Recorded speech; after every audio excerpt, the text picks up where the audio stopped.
Hi everyone, welcome to our channel.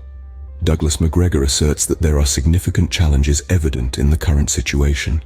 He suggests that President Zelensky may not wield as much authority as before, with a fragmented force attempting to maintain control amidst the chaos. Reports indicate efforts to apprehend deserters, often resorting to extreme measures. However, Macgregor emphasizes the Ukrainian forces' weakened state, unable to reclaim lost territory. He notes a substantial shift with the Russian army leaving behind combat-ready units, resting and rearing. The pivotal battleground remains in Dbyos, where Chin and separatist forces, along with mercenaries, have sustained considerable losses in confrontations. Those backed by substantial Russian artillery, including regular army units, are making significant moves. The combat-ready forces previously seen resting and rearming appear to be gearing up for a major offensive. The objective seems clear: to decisively conclude the conflict once and for all. It's worth noting that Putin's interests likely don't extend to crossing into western Ukraine, but he may aim to assert control over key cities like Kyiv and Odessa. Regarding Ukraine's autonomy, there's a distinction to be made. While it may retain some freedom, Putin's stance suggests it shouldn't serve as a Western puppet or a base for anti-Russian activities. Privately, he's expressed indifference towards Ukraine's European Union membership. What concerns many, including European capitals like Berlin and Rome, is the prospect of renewed interference in Ukraine, potentially leading to perpetual conflict. Putin's aversion to a NATO border, aside from a small stretch in Estonia, is well known. If the situation becomes untenable due to external pressure, it could compel Putin to take drastic action. However, it's time for this cycle of conflict to cease, with the Russians likely attempting to bring it to an end. It's crucial for viewers to recognize that presidents tend to receive intelligence that aligns with their preferences. Certainly, it's evident that our sense of proportionality has been lost, leading us to believe we're impervious and superior, allowing us to disregard truth at our convenience. This mindset has caused significant trouble.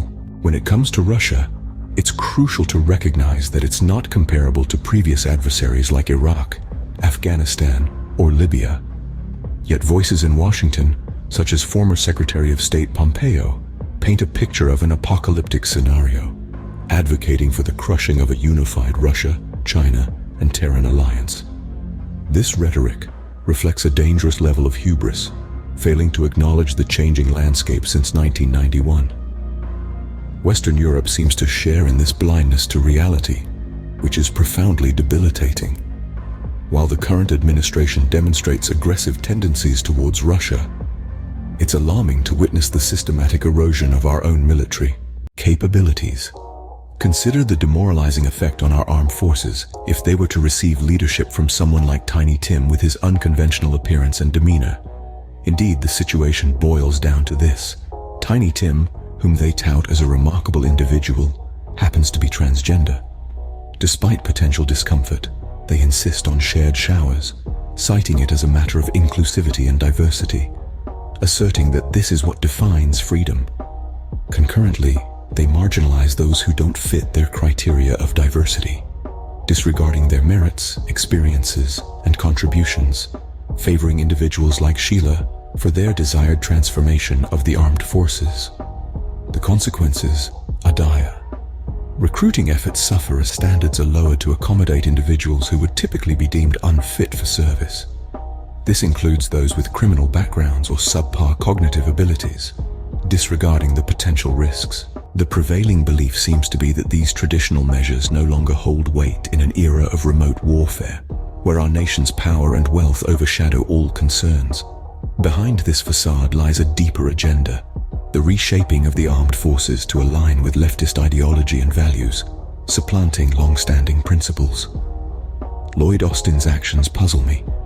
Despite never meeting him, reflecting on his tenure, it's evident he benefited from affirmative action and similar systems. However, he now appears to have turned against the institution and harbors animosity towards the American people, a sentiment that perplexes me greatly.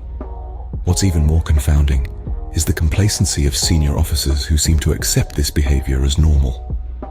When questioned about their actions, they simply cite following orders, yet fail to justify how these directives serve to undermine the force, morale, cohesion, and discipline. Regarding military ethos, it's crucial to understand the primary task of any nation's armed forces, as demonstrated in Russian recruitment videos, to protect the country and eliminate its enemies. However, there's a significant misconception among Americans regarding military aid packages.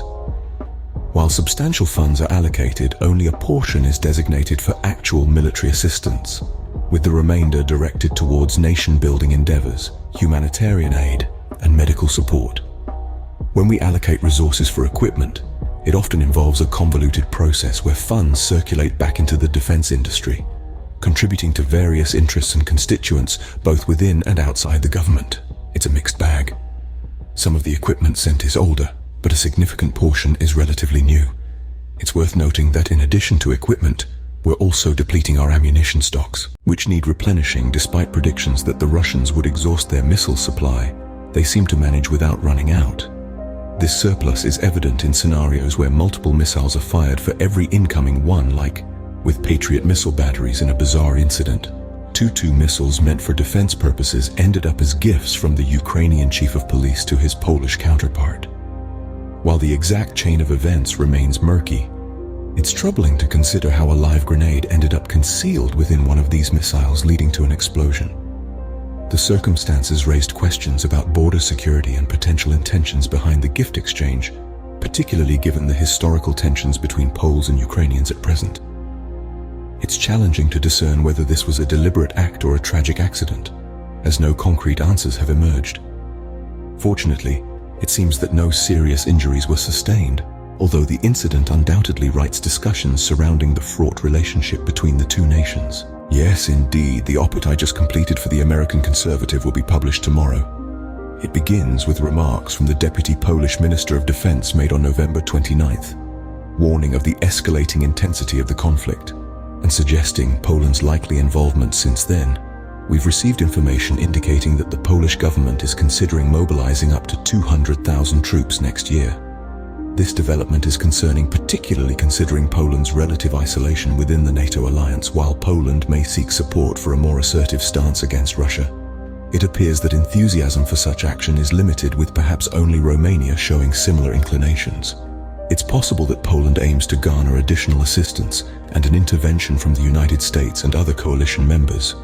However, this shift towards direct military engagement with Russia contradicts President Biden's earlier stance. Aligning with a smaller state like Poland carries risks, as they may seek to leverage larger allies for their own ends. The latest reports suggest that Poland currently has around 194,000 effectives, with an additional 200,000 combat-ready troops and 500,000 individuals in uniform, albeit not all suited for frontline combat. This revelation underscores the significant casualties sustained by Ukrainian forces in the conflict. Yes, I believe both Illusionary and President Zelensky are acutely aware of the formidable Russian force gathering on their borders, with its significant firepower and capability for both standoff and direct attacks. Illusionary acknowledgement of the potential strength of Russian assaults and Ukraine's vulnerable underscores the gravity of the situation. It's essentially a plea for increased support from Washington, highlighting the need for a realistic assessment of their chances against such overwhelming force. While Illusionary likely maintains some level of communication with his Russian counterpart, the nature and effectiveness of these discussions remain uncertain. However, his approach appears grounded in realism, contrasting with Zelensky's perpetual optimism and commitment to leading the charge against Moscow. Zelensky's steadfast stance leaves little room for retreat, given the bold promises he's made. We've entered a realm of uncertainty akin to the Twilight Zone, where speculation runs rampant. The possibility of internal conflict within the Ukrainian government adds another layer of complexity to an already fraught situation. Ultimately, amidst the fighting, there may arise a call for a ceasefire. But engaging with a Russian government seemingly disillusioned with the West poses significant challenges. It's likely that Illusionary has channels of communication with the chairman of the Joint Chiefs and possibly Secretary of Defense Lloyd Austin. However, past incidents, such as General Milley's leaked advice to negotiate with Ukraine, only to be contradicted and compelled to adopt a more optimistic stance, demonstrate the limited influence of military advisors. At this juncture, the decision-making authority rests with the administration, particularly the White House, where admitting any error that jeopardizes Ukraine's security seems unlikely. The prevailing sentiment in Washington among policymakers and insiders alike is a belief in Russia's weakness and incompetence, coupled with an unwavering commitment to supporting Ukraine. This sentiment fuels proposals for direct intervention, including establishing safe zones near the Polish border. However, unlike the situation during the Vietnam War, where the US Navy and Air Force provided leverage, intervening in Ukraine presents a vastly different scenario, with Russia holding significant advantages in continental land combat. While there may be some British Special Operations Forces involved, the broader NATO contribution is limited, given the scale of the conflict and the exhaustion of ammunition and supplies. Much of the equipment sent to Ukraine has either fallen into Russian hands or been destroyed, further complicating any potential intervention efforts. Well, according to Illusionary's latest figures, which should be taken with caution given the source's track record for reliability, there are purportedly 700,000 to 800,000 trained combat troops, alongside an additional 500,000 individuals serving in various roles such as police. Paramilitary forces, however, reports suggest that the Ukrainian authorities are resorting to coercive measures, including forced conscription and press gangs scouring nightclubs to bolster their ranks. While Illusionary may genuinely believe in Ukraine's prospects, it's reminiscent of the misplaced confidence often witnessed among soldiers such as German troops in World War II. Certainly, Putin's control over much of the Western media narrative plays a significant role in shaping public perception. The disparity in troop numbers between Russia and Ukraine is stark, with estimates indicating a substantial advantage for the Russian forces, bolstered by additional troops from Belarus. The alignment between Belarus and Russia further compounds Ukraine's challenges, with significant forces potentially poised to launch attacks from the north. This dynamic underscores the risk inherent in smaller states like Ukraine relying on larger allies for support. There's a prevailing concern that Poland could serve as a launchpad for intervention against Russia, with the notion of rescuing Ukraine from its perceived inevitable demise gaining traction. This apprehension prompted my recent article, as I fear a potential announcement from President Biden advocating for intervention in Western Ukraine under the guise of promoting peace, democracy, and freedom rhetoric reminiscent of conflicts like Vietnam, but this time with Russia, a formidable power. It's crucial for people to grasp the underlying message of my appeal. Any justification for intervention in Western Ukraine should be swiftly dismissed as hazardous nonsense. The window for preventing Russian encroachment closed long ago, and the lack of preparedness for a stand-up war in Eastern Europe underscores the folly of such actions. Regarding our military capabilities, our ammunition stocks and vital equipment like self-propelled artillery are dwindling due to our support for Ukraine. The danger lies not in the current state of our supplies, but in the potential recklessness of contemplating a confrontation with Russia, whether in Eastern Europe or the Middle East. Despite this, there's troubling chatter in the media about escalating our involvement, including discussions about deploying more sophisticated missiles, a move that could dangerously escalate tensions with Russia, for which we are ill-prepared. The videos depicting Russian prisoners of war being sexually assaulted and murdered after surrendering have been attributed to Ukrainian soldiers who then shared them online, seemingly as a display of defiance or intimidation against the Russian forces. This gruesome tactic not only aims to instill fear, but also serves to sabotage any potential negotiated settlements between Ukraine and Russia. There's a growing apprehension in Ukraine, particularly in Kiev, that Washington may eventually abandon them, especially with signs of Ukraine fatigue both in Europe and within the United States.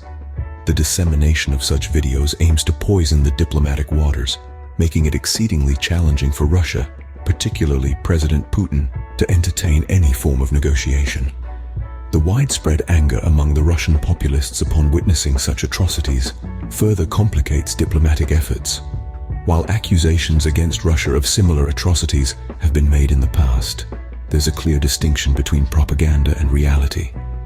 In a bizarre twist, there's evidence suggesting that Ukrainian forces attempted to stage a fake Russian attack on civilians, inadvertently revealing the orchestrated nature of such propaganda tactics.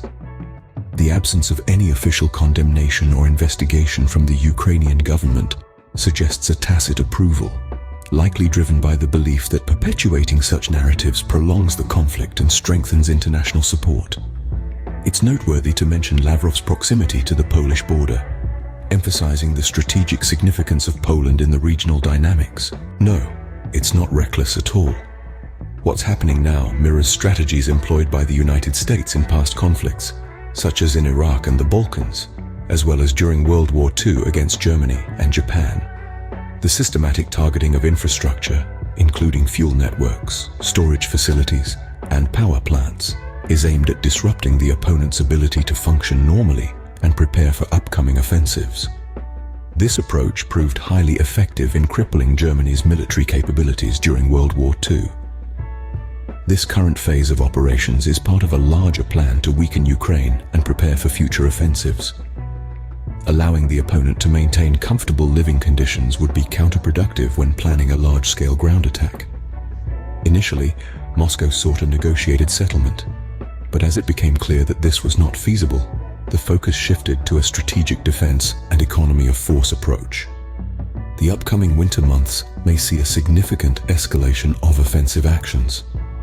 It's important to clarify that these strikes are ordered by the high command of the Russian theater, rather than being personally directed by Putin himself. Well, first of all, it's crucial to understand the nature of modern strike capabilities, which differ significantly from traditional artillery or missile strikes. Precision is the defining factor, meaning that targets can be selected and destroyed with minimal collateral damage. This precision was demonstrated during past air campaigns where targets near civilian areas were struck without causing harm to nearby homes. Therefore, targeting sites near the Polish border was not reckless, as the Russians possessed the capability to strike with absolute precision regarding the power stations and distribution networks they were located within those areas. Targeted if the intention were to level Kiev, it could be done swiftly and efficiently. However, the focus has been on disrupting connect activity, particularly the transmission of power from these plants to Ukraine. The nuclear power plant of greatest concern is Upper Rosia, which the Russians are protecting from Ukrainian attacks. They have removed the connectivity for power transmission to Ukraine, causing cascading effects across various sectors of Ukrainian life. This disruption extends beyond transportation and water supply to impact rural livelihoods, with significant losses in livestock and agricultural productivity further crippling the Ukrainian economy. Well, when it comes to understanding the intricacies of Ukraine's weather and terrain, it's essential to defer to experts in the field. While I may not possess detailed knowledge in this area, I am aware that Ukraine's black earth topsoil varies considerably in depth, ranging from 4 to 15 feet. Depending on the region, this rich topsoil is a key factor in the region's agricultural productivity. However, it poses challenges when unfrozen, as vehicles can sink, whether they're trucks or tanks, as for the current weather conditions while temperatures have dropped below freezing permanently. It typically takes at least 2 weeks of sustained freezing temperatures for the ground to freeze adequately. Therefore, if these conditions persist, we might anticipate significant developments no earlier than the 10th, and probably no later than the 19th of December. With Russian troop movements expected across the country, according to reports from intelligence agencies, approximately 540,000 Russian troops have been accounted for. Among them are 5,000 armored fighting vehicles, including around 1,500 tanks and about 1,000 self-propelled artillery pieces. Additionally, there are roughly 1,000 rockets missiles and tactical ballistic missiles, along with 1,000 unmanned attack systems. These figures do not encompass the hundreds of fixed-S aircraft and helicopters that will provide air support transportation and ground support, including bombers equipped with precision munitions. Well, what they're attempting to do now is to increase the shipment of equipment to the Ukrainians. However, the grim reality is that Ukrainian casualties have been devastating, especially in recent months. Reports in Euronews and reportedly in the New York Times today highlight the significant toll on Ukrainian forces. Despite the claims that Russians have suffered heavy losses, the truth is quite different, with a casualty ratio of about 1250 in favor of the Russians. They're not facing significant Have you ever considered the impact of dwindling resources on a nation's defense capabilities? Picture Ukraine, a country rich in culture and history, now standing on the precipice of a crisis. A crisis that is not only about territorial integrity, but also about survival in the face of dwindling resources and escalating conflicts. Rewind to the early 2000s, Ukraine was a beacon of resource wealth, with thriving industries and robust defense capabilities. However, a series of setbacks and geopolitical tensions began to chip away at this stability. Fast forward to the mid-2010s, Ukraine found itself in a precarious position. Essential supplies like ammunition, spare parts, and fuel began to run low. The best trained troops were either killed or injured, leaving inexperienced reservists to fill defensive positions.